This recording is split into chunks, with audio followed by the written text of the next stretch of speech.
Your new song that you've got out now, Count on You, Yeah. it's all about dating.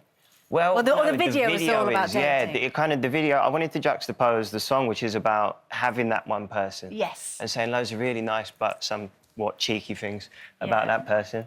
But yeah, I wanted to kind of create a video that does something different, that wasn't the norm. Is Shall it we have a a look? reflection on your dating history? No, I think the older you get, the more it becomes like speed dating, doesn't it? Because you work out what you do and don't like a lot quicker than when you're younger. You don't kind of humour it for as long. So I think, I kind of am speed dating at the moment. I've not had any drinks thrown at me, no.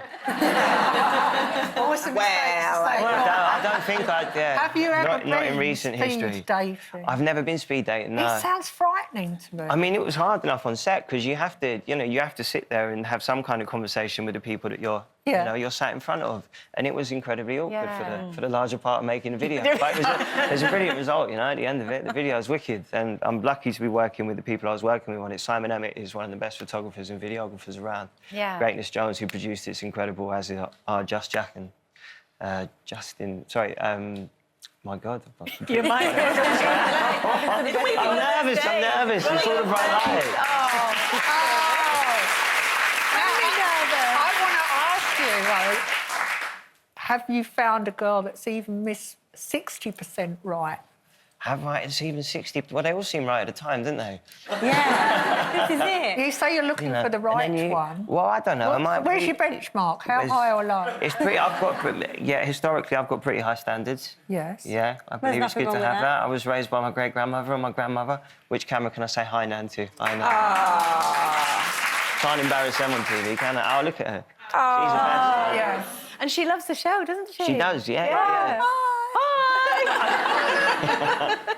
Do you sort of let her vet any girls that you would meet? Well, I'm still trying to work out if I'm in a rebellious phase or not. Like, do I want to be with a person that my nan hates or that my nan loves? Yeah. Because that used to be like if that was like, that was a disaster. If my nan liked him, I was like, oh.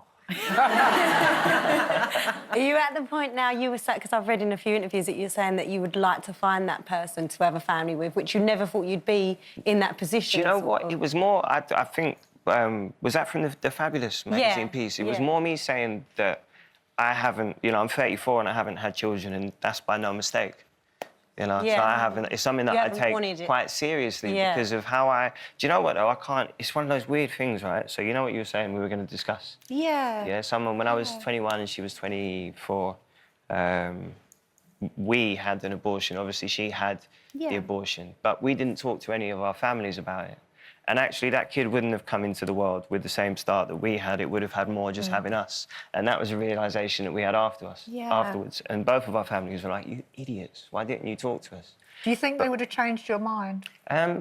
Potentially, yeah, but you can't go back in time and undo anything. It's just that it was hard because we didn't talk to anyone, but we were certain that we didn't want to bring a kid into the world and it have to go through what we went through.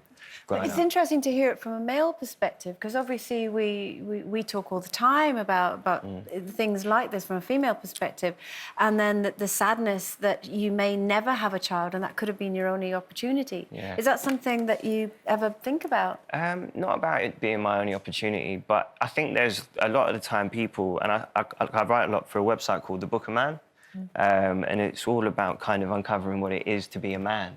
In this day and age, exploring masculinity and what that means. Yeah. And I think when it comes to something like abortion, it's just assumed that the man almost doesn't care. Yeah. Which is, that's, always but it is, that's the assumption, But a lot of women isn't like it? that. That's what I was like. I got pregnant when I was at school. I didn't even consider the guy. It was all about me. But then and at then it happened the a second time and I did it again. But then at the same time, it is your body. Yes, but it's a fine line. It doesn't stop you from having feelings, exactly. And you talk about exploring masculinity and being a man. I know that you obviously had a horrendous childhood and lost your father, which was really, really awful for you. But you know what? But you are an incredible man. Like, you don't need to read up on that. Like, you're really successful. You're a good person. You're talented. It's taken me, but you know what? It's taken me a long time to get here, and I feel like the longer I go without having children, the better I become as a man, which hopefully will feed into me becoming a better father when I do have children. It's interesting you say that, because so much is written now about women, more and more young women, are putting off having kids, and actually the pregnancy rate has gone right down among the young girls, and it's gone up against much older, in the older age group. Do you think that's happening with men too? Do you know what? I just think there's a lot of pressure on women. I think there's pressure on everyone. It doesn't matter whether you're male or female, there's a lot of pressures, there are different pressures. But I think if you're quite career-driven, it's quite sad if you put off having a child to the point where you potentially can't. Yes. And something that I hate, especially having been brought up by my nan and my great-grandmother, and seeing how hard my nan had to work in order to support me, the child of her daughter, and her mum. When people say, you know, she's just a mum, don't say she's just a mum. Like, that's one of the the most brilliant things you can be. Incredible job. And also, this is one of the reasons we love having you on the show. We've got a short show today.